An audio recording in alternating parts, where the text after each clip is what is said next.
Hello guys, welcome to future computers. मैं हूं यश, आपका दोस्त, आपका होस्ट। तो लास्ट सेशन में हमने जैसे देखा था कि हम अकाउंट्स कैसे बना सकते हैं, उसमें ऑल्टरेशन कैसे कर सकते हैं, चेंजेस कैसे कर सकते हैं, और भी कई तरह के हमने थोड़े बहुत अकाउंट्स में बैलेंसेस डालना सीखा। ओपनिंग बैलेंसेस हम कैसे डाल सकते हैं, पिछले साल की क्लोजिंग है तो इस साल में ओपनिंग कैसे ट्रांसफर होते हैं बैलेंसेस, और पिछले साल की बैलेंस शीट के ऊपर आप कैसे इस साल ओपनिंग बैलेंसेस बना सकते हो। चलिए, तो आप आई होप कि आपको वो वीडियो समझ में आया होगा और अच्छे से आपने समझ लिया होगा। नेक्स्ट आज हम आपको सीखेंगे जनरल एंट्रीज कैसे करना है।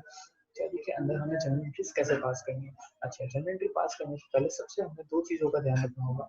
एक तो अकाउंटिंग वाउचर्स, कि अकाउंटिंग वाउचर्स क्या है, और दूसरा कि आप जनरल एंट्री कहाँ पास कर रहे हो, दैट इज टू और पार। ठीक है, चलिए स्टार्टिंग से देख लेते हैं आज। चलिए आज का सेशन स्टार्ट कर लेते हैं। तो सबसे पहले एक चीज़ आपको याद रखनी पड़ेगी। जैसे ही मैंने यहाँ पे आप देख सकते हो, मैं गेटवे ऑफ टैली के अंदर यहाँ पे ओपन है मेरा फ्यूचर कंप्यूटर्स लिमिटेड, हमारी एक एंट्री ओपन है। अच्छा, और दूसरी चीज़ तो यहाँ पे ये चीज़ हमारे पास सारी ओपन अवेलेबल रहती है। चलिए नेक्स्ट आज हमें ये देखना है कि जनरल एंट्रीज कैसे पास करनी है। तो जनरल एंट्रीज पास करने के लिए हमें जाना पड़ेगा अकाउंटिंग वाउचर्स के अंदर, जो कि आपको ट्रांजेक्शन मैनेजर के अंडर में मिल जाएगा। दैट इज अकाउंटिंग वाउचर्स, जो यहाँ पे मैं अपने हाईलाइटर से मूव करके दिखा भी रहा हूँ आपको। ठीक है, चलिए पहले वहाँ चलते हैं। एंटर किया, जैसे मैं एंटर करता हूँ एक बाय डिफॉल्ट वाउचर ओपन होता है, इसे हम बोलते हैं अकाउंटिंग वाउचर्स। ये सारे अकाउंटिंग वाउचर्स हैं जो हमें सीखने हैं, और मैं आपसे रिक्वेस्ट करूंगा कि ये सारे वाउचर्स आप नोट डाउन करते रहिए, और साथ साथ में इनकी प्रॉपर्टीज भी नोट डाउन करते रहिए, और आपको हेल्पफुल हो जाएगा फ्यूचर के अंदर। चलिए नेक्स्ट थिंग, तो आप यहाँ पे देख सकते हो कि यहाँ पे एक पेमेंट वाउचर है, इसका शॉर्टकट है F5। इसका शॉर्टकट है F5। मैं ये सारे शॉर्टकट्स आपको लिखवा दूंगा, तो आपको इन वाउचर्स को एक्सेस करने के अंदर कोई भी दिक्कत नहीं आएगी, कभी भी कहीं पे भी कोई भी प्रॉब्लम नहीं आने वाली है आपको। ठीक है, अभी फिलहाल पेमेंट वाउचर ओपन है जिसका शॉर्टकट F5 रहता है। अच्छा, अगर आप पीसी यूज कर रहे हो तो आपके लिए शॉर्टकट्स नॉर्मल फंक्शन कीज ही चलेंगे, लेकिन अगर आप पीसी आई मीन लेवी यूज कर रहे हो तो आपको फंक्शन की यूज करना पड़ेगा, जो आपके कीबोर्ड के अंदर बॉटम में रहेगी, स्पेस बार के बाजू में रहेगी, आपको मिल जाएगी, वहाँ पे अवेलेबल होगी। ठीक है, चलिए आगे बढ़ते हैं। तो सबसे पहले एक चीज समझ लीजिए कि ये वाउचर्स आप चेंज कर सकते हो। यहाँ पे इनकी वाउचर्स की डेट अवेलेबल रहती है कि करंट डेट आता है, ये बाय डिफॉल्ट इसने मेरे पास मार्क्स किया है। हम चाहे तो इसको चेंज कर सकते हैं, वो हम आगे सीखेंगे उसको कैसे करना है। ठीक है, सबसे पहले मैं यहाँ पे एक चीज और बता दूँ, ये सारे वाउचर्स के यहाँ पे शॉर्टकट्स उन्होंने लिख के दिए हुए हैं, हमको टैली प्रोवाइड किए हैं। सॉरी, जैसे F2 date, F3 company, F4 contra, receipt, journal sales, credit note, purchase, debit note, reversing journal memos, that table वगैरह वगैरह बहुत सारे इन्होंने हमें यहाँ पे प्रोवाइड किए हैं, बट हमें सारे यूज नहीं आने वाले, और धीरे धीरे करके हम एक एक करके सारे देखेंगे। ठीक है, चलिए पहला वाउचर है कॉन्ट्रा। कॉन्ट्रा वाउचर, इसका शॉर्टकट भी है F4 कॉन्ट्रा वाउचर होता है। ये वाउचर क्या यूज आता है ये समझा देता हूँ। अच्छा, F4 कॉन्ट्रा वाउचर है, तो शॉर्टकट की F4 है और उस वाउचर का नाम है कॉन्ट्रा। अगर आप लैपटॉप यूज करें तो आपको फंक्शन F4 यूज करना पड़ेगा, FN फंक्शन की आपके पास लैपटॉप में प्रेजेंट है। तो कॉन्ट्रा वाउचर यूज होता है बेसिकली कैश एंड बैंक की ट्रांजेक्शन्स के लिए। फॉर एग्जांपल, अगर आपने कैश बैंक से विड्रॉ किया है या फिर आपने कैश बैंक में डिपॉजिट करवाया है, ये दो ही एंट्री इस वाउचर के अंदर इंक्लूड रहेगी। इसके अलावा कोई तीसरी एंट्री इस वाउचर के अंदर नहीं आएगी। ठीक है, या तो आपने कैश विड्रॉ किया होगा बैंक के थ्रू, या तो फिर आपने कैश डिपॉजिट किया होगा बैंक के अंदर, तो ही आप इस वाउचर के अंदर एंट्री करेंगे। अदरवाइज आप कोई तीसरी एंट्री इसके अंदर नहीं करेंगे, तो सारी कॉन्ट्रा एंट्रीज इसके अंदर पॉसिबली आ जाएगी। फिर है पेमेंट वाउचर F5, इसका शॉर्टकट भी है। पेमेंट वाउचर क्या करता है, तो जितने भी टाइप के आपने पेमेंट किए हो, चाहे बैंक से किए हो, चाहे कैश से किए हो, कोई भी मोड से किए हो, या चाहे कोई ऑनलाइन मोड से भी किया हो, सारा यहाँ पे दिखा देगा, जो होता है F5 पेमेंट वाउचर। तो पेमेंट वाउचर में हम सारी पेमेंट की एंट्रीज देंगे। इन शॉर्ट, हमारे पास से हमारे कंपनी में से पैसा जाता है तो हम इसका यूज करते हैं, जिसको हम F5 पेमेंट वाउचर करते हैं। उसके नीचे अगर आप आते हो तो रिसिप्ट वाउचर मिलता है। यहाँ पे देखो साइड में, आप अगर देखोगे लेफ्ट हैंड साइड, तो आपको सारे वाउचर्स के नाम भी लिखे हुए मिल जाते हैं, पेमेंट, रिसिप्ट, कॉन्ट्रा, जनरल वगैरह वगैरह। तो रिसिप्ट अभी ऑन है, अभी एक्सेस्ड है। तो रिसिप्ट वाउचर यानी कि आपके पास पैसा कहीं से भी आया हो, चाहे कोई भी मोड से आया हो, बैंक से है, कैश से है, कोई ऑनलाइन मोड है, एनी अदर कोई भी मोड से पैसा आ रहा है कंपनी के अंदर, तो हमें रिसिप्ट वाउचर के अंदर एंट्री करनी है। अब वो पैसा कहीं से भी आ सकता है, किसी आप थिएटर ने आपको पैसा दिया हो, कोई एसेट बेची हो उसके थ्रू कोई पैसा आया हो, या एनी अदर मोड से कोई रेंट की इनकम, कोई इंटरेस्ट की इनकम, एनी इनकम कुछ भी होगा तो आपके पास रिसीव वाउचर में एंट्री हमें करनी रहेगी। General voucher F7 general voucher होती है, ये मैं बाद में लेता हूँ, पहले हम देख लेते हैं F8 sales voucher. Sales voucher की शॉर्टकट की है F8, ठीक है। तो सेल्स वाउचर ये रहा यहाँ पे प्रेजेंटेबल है। अब सेल्स वाउचर में आपको यहाँ पे फॉर्मेट्स नहीं मिल रहे होंगे 2 बाय वाले जो हमने आगे सारे वाउचर्स के अंदर ये देखे थे, यहाँ पे आपको कहीं ना कहीं बाय 2 दिख रहा था, बट सेल्स वाउचर में ऐसा कुछ नहीं दिख रहा है। तो क्यों ऐसा? सेल्स वाउचर में हमें एंटर करना होता है यहाँ पे पार्टी नेम, जो मैं जगह हाईलाइट है ये, यहाँ पे हमें पार्टी का नेम एंटर करना होता है, जो हमारा सिंड्री डेटा होता है जो हमें यहाँ पे एंटर करना पड़ता है। करंट बैलेंस हमें कुछ लिखना नहीं है, वो बाय डिफॉल्ट लिखे आता है कि अगर फॉर एग्जांपल मेरी पार्टी है कोई XYZ लिमिटेड, तो XYZ लिमिटेड का वो करंट बैलेंस यहाँ पे लिखे आएगा, ठीक है। फिर नीचे आते हैं पर्टिकुलर्स। पर्टिकुलर्स में ये हमें दिखाता है कि हमने कौन सी आइटम्स उसको सोल्ड की है, वो उसकी सारी डिटेल्स आ जाएगी। सारी डिटेल्स हमें यहाँ पे मेंशन करनी होती है, कितनी क्वांटिटी सोल्ड की, कितने रुपीस पर पीस पे हमने उसको सेल किया, टोटल अमाउंट क्या था, जीएसटी कितने परसेंट लगा, एक्सेट्रा एक्सेट्रा, सारी डिटेल्स हमें यहाँ पे शो करनी पड़ती है। वो हम यहाँ से कर सकते हैं, ठीक है। वो हम बाद में सीखेंगे, अभी हम उस पर नहीं सीखेंगे, लेटर ऑन सीखेंगे नेक्स्ट सेशन के अंदर। तो वो आपको और इजी हो जाएगा, आपकी कंपनीज के अंदर इन्वेंटरीज मैनेज करने में भी बहुत हेल्पफुल हो जाएगा, ठीक है। फिर आता है F9 परचेज वाउचर।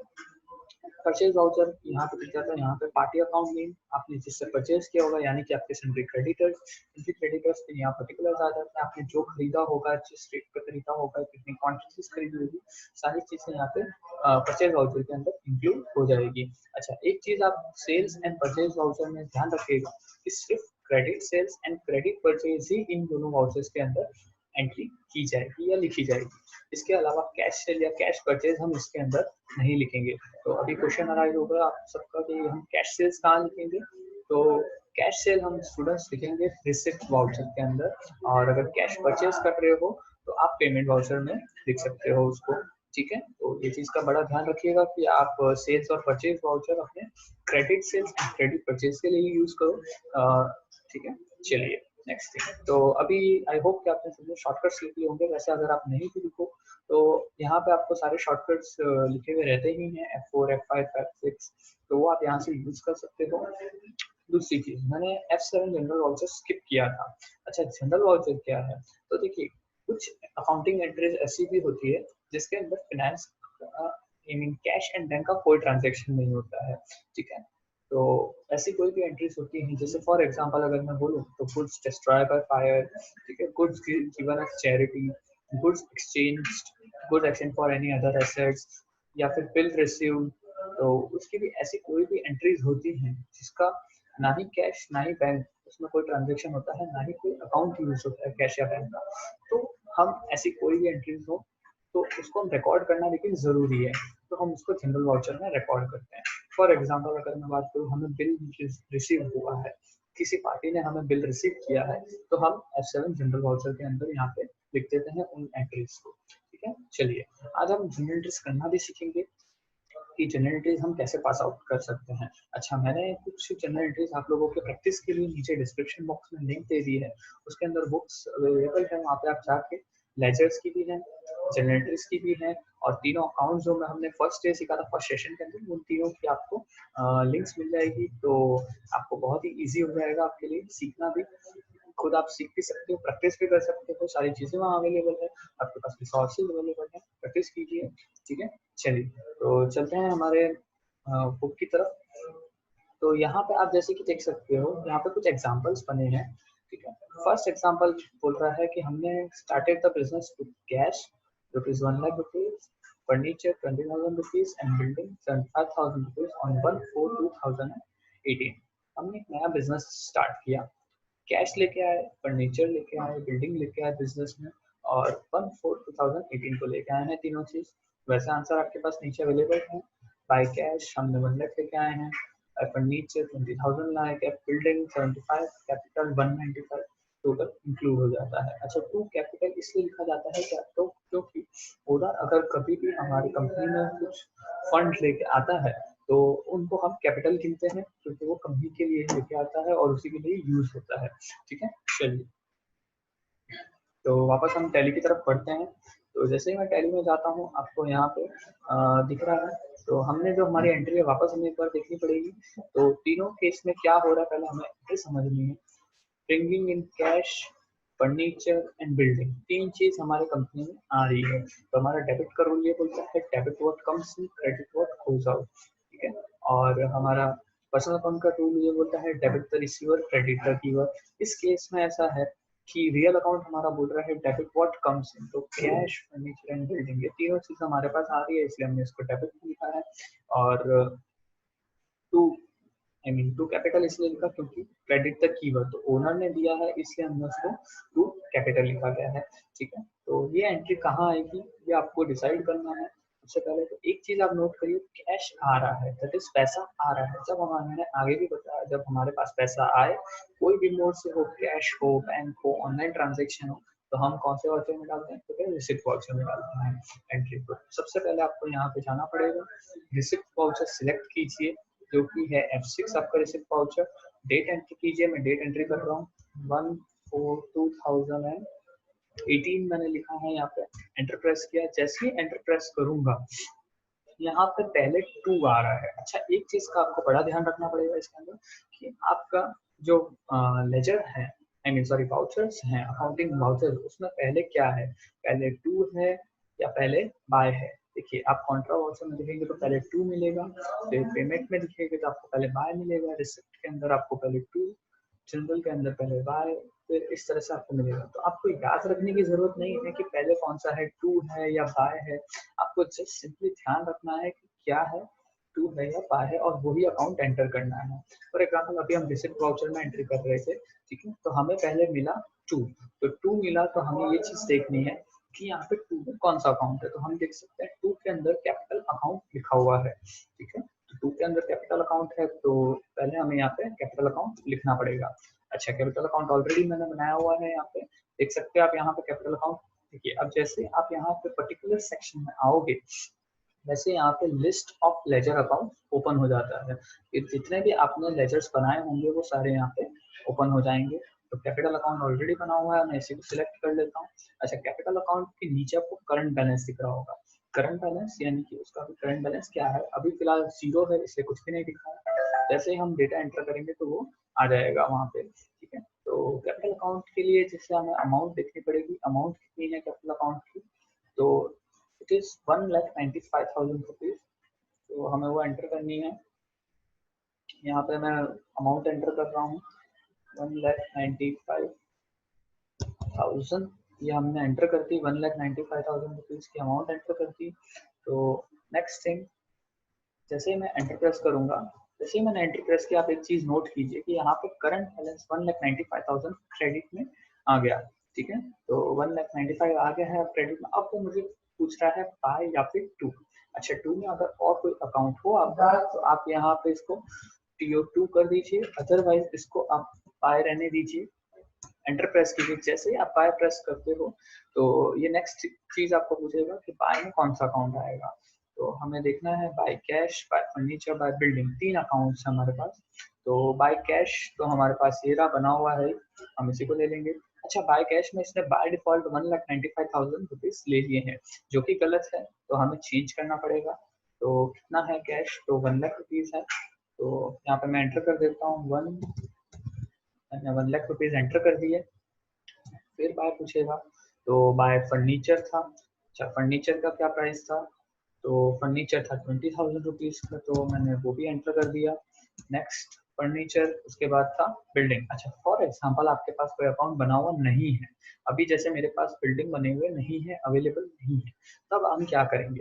तो उसके लिए हमें वापस बाहर जाके लेजर्स बनाने की जरूरत नहीं है, टाइम वेस्ट नहीं करना है, काम इजी करना है, फास्ट करना है, ठीक है। तो उसके लिए हमारे पास शॉर्टकट है Alt+C, create a new laser, ठीक है। आपको टैली में जब भी न्यू लेजर या नए अकाउंट बनाने होंगे तो आपको Alt+C, create a new ledger की यूज करना पड़ेगा। जैसे मैं Alt+C यूज करता हूँ, यहाँ पे एक नया लेजर क्रिएशन का मेनू ओपन हो जाता है, ठीक है। फिलहाल मुझे बिल्डिंग बनाना है, तो मैं यहाँ पे बिल्डिंग अकाउंट बना देता हूँ। जैसे मैंने बिल्डिंग अकाउंट बनाया, ये मुझे अंडर यानी उसका ग्रुप पूछ रहा है, तो मैं बोल देता हूँ करंट एसेट्स, ये हम ऑलरेडी देख चुके हैं स्टूडेंट्स, तो हमें वापस इसका गो थ्रू करने की जरूरत नहीं है। जैसे ही मैंने बिल्डिंग अकाउंट लिया, इसने बाय डिफॉल्ट 75,000 रुपीज ऑटोमेटिकली ले लिया, तो अच्छी बात है, हमें कैलकुलेशन प्रॉब्लम भी नहीं होगी। एंटर किया, यहाँ पे ये हमें नरेशन पूछ रहा है कि इस एंट्री के बारे में अगर आप कुछ लिखना चाहते हो, कोई नोट लिखना चाहते हो, तो यहाँ पर प्लीज एंटर कर दो, ताकि आपको याद रहे कि हाँ मैंने ये एंट्री इसलिए की थी। ठीक है, नहीं लिखना है आप ब्लैंक छोड़ सकते हो, कोई जरूरत नहीं है, कंपल्सन नहीं है आपके पास। एंटर किया, जैसे ही एंटर करते हैं एक एरर आती है, date below starting of the book 1/4/2019। इसका मीनिंग क्या हुआ? इसका मीनिंग ये हुआ कि जब हमने कंपनी बनाई थी तो वहां पे हमने बुक स्टार्टिंग डेट 1/4/2019 रखी थी, जो कि तो हमने एंट्री के अंदर गलत डेट दे दी थी, तो ये चीज आप ध्यान रखिएगा। अच्छा, अभी एक और एरर आई है, जैसा कि आप देख सकते हो हमने हमारी डेट चेंज कर ली है। अब डेट चेंज कर लिए तो हमें प्रॉब्लम नहीं आएगा। ठीक है, चलिए होप्सो हम एंटर करते हैं, होप्सो में प्रॉब्लम ना आए। ठीक है, एंटर प्रेस किया। अच्छा, अब जैसे ही आप एंटर प्रेस करोगे, ये हमें वापस दो चीज पूछता है जो हमें ऑलरेडी कम्युनिकेशन के मेनू के टाइम पूछा, अगर आपको याद हो तो।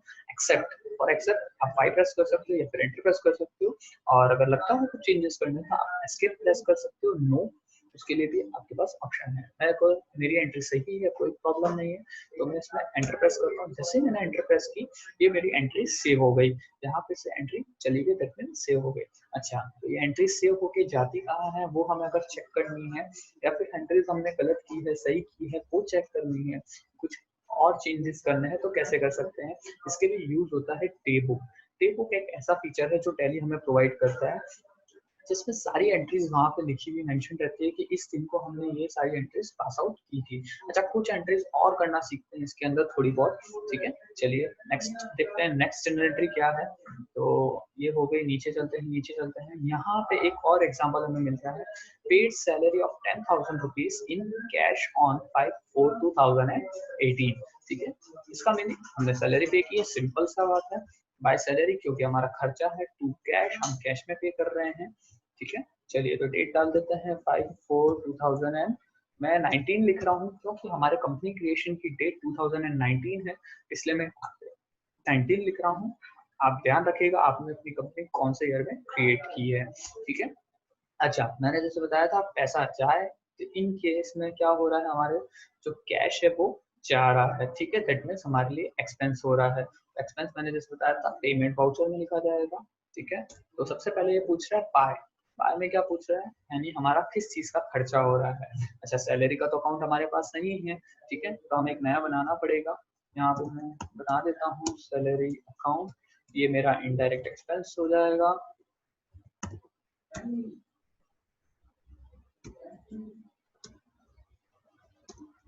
ठीक है, ये मैंने नया मेरा लेजर बना दिया, सैलरी अकाउंट। नेक्स्ट अमाउंट कितनी है, तो 10,000 रुपीज है, तो मैं एंटर कर देता हूँ 10,000। और टू, तो ये मुझे पूछ रहा है मैंने सैलरी कैसे प्रोवाइड की है, तो फिलहाल मेरे पास टू कैश है, तो मैं कैश में लिख देता हूँ। यहाँ पे मैंने कैश लिख दिया। ठीक है, और ये मैंने एक्सेप्ट कर ली। तो इससे करने से क्या हुआ, मेरी एंट्री यहाँ पे सेव होगी। चलिए आगे देखते हैं और क्या है यहाँ पे। एंटर आगे जाते हैं थोड़ा सा, तो जैसे ही हम आगे जाते हैं आपको तीसरा एग्जांपल मिलता है। पे office expense 500 rupees, interest 600, commission 700 through bank. That means हमने बैंक के थ्रू तीनों चीजें हमने पे की है, मतलब ये तो हमारे लिए एक्सपेंस बन जाता है। ठीक है, फिर से ये हमारी F5 पेमेंट वाउचर में एंट्री आएगी। चलिए आगे देखते हैं। अच्छा, ये एक एग्जांपल आप देख सकते हो, sold goods of rupees 50,000 in cash on 21/4/2018। हमने गुड्स बेचे हैं कैश में, तो मैंने जैसे बताया था कैश सेल हमेशा रिसिप्ट वाउचर में आती है। तो देखो आप देख सकते हो, इसको हमें एंट्री करनी है रिसिप्ट वाउचर के अंदर। ठीक है, चलिए नेक्स्ट देखते हैं। Received rent interest commission through bank, हमें पैसा मिला है, ये भी हमारी F6 के अंदर एंट्री आएगी, ये चीज आप ध्यान रखिएगा। अच्छा, यहाँ पे देखिए, received cheque from of rupees 15,000 from Yunus on 27/4/2018। This Yunus हमारा डेटर है, इसलिए हमें उससे पैसा मिला है, तो हमने 15,000 रुपीज यहाँ पे एंट्री कर दी है। और परचेज गुड्स, गुड्स खरीदे थे। देखिए अब यहाँ पे एक चीज आप नोट कीजिए, goods of rupees 45,000 from Vivek on credit, हमने गुड्स उधार पे खरीदे थे, तो यहाँ पे बाय परचेज क्योंकि हमने गुड्स खरीदे 2, विवेक यहाँ पे दिए हुए हैं, ठीक है। चलिए, और पेमेंट है तो यहाँ पे हमने पेमेंट किया है। चलिए, आज हमने कुछ एंट्रीज करनी सीखी थी कि हमने पेमेंट और रिसिप्ट वाउचर में हम एंट्री कैसे कर सकते हैं। नेक्स्ट सेशन में हम ये देखेंगे कि हम और भी जो एक्स्ट्रा वाउचर हैं, जो हमारे कॉन्ट्रा वाउचर है, जनरल वाउचर है, सेल्स वाउचर है, परचेज वाउचर है, ठीक है, स्टॉक के साथ एंट्रीज कैसे करनी है, वो सारा हम नेक्स्ट सेशन के अंदर सीखेंगे। और इन सब की मैं आपको लिंक डिस्क्रिप्शन में प्रोवाइड कर रहा हूँ ताकि आपके पास क्वेश्चंस अवेलेबल हो जाए, आप प्रैक्टिस कर सको इन सब की, ठीक है। चलिए, have a nice day, thank you, good bye.